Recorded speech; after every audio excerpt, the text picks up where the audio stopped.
এই যে নিন পানি। যদি আপনি আমাকে অথবা আপনার মায়ের ভিতরে যে কোনো একজনকে বেছে নিতে হয় তাহলে আপনি কাকে বেছে নিবেন? এই বৃদ্ধ মাকে নিয়ে আমি কি করব? আমি তো শুধু তোমাকে বেছে নিব। এইবারে এই একই প্রশ্ন তুমি তোমার ছেলেকে করো। আরে আমার সোনার ছেলে, তোমার বিয়ে হবার পরে তোমার বউ যদি বলে যে আমাকে বেছে নিবে নাকি তোমার মাকে, তখন তুমি কি বলবে? যেমন ভাবে বাবা আজকে তোমাকে বেছে নিয়েছে, আমিও আমার বউকে বেছে নিব আর তোমাকে বাড়ি থেকে বের করে দিব।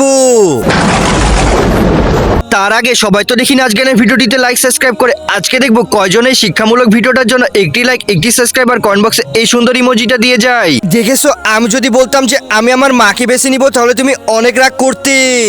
এজন্যই আমি বললাম যে আমি তোমাকে বেছে নিব, আর তোমাকে বেছে নেওয়ার কারণ তুমি দেখেই নিয়েছো। আজকে যদি আমি আমার মায়ের সম্মান করি তাহলে এটা দেখে এ পরবর্তীতে তোমার মানে নিজের মায়ের সম্মান করবে।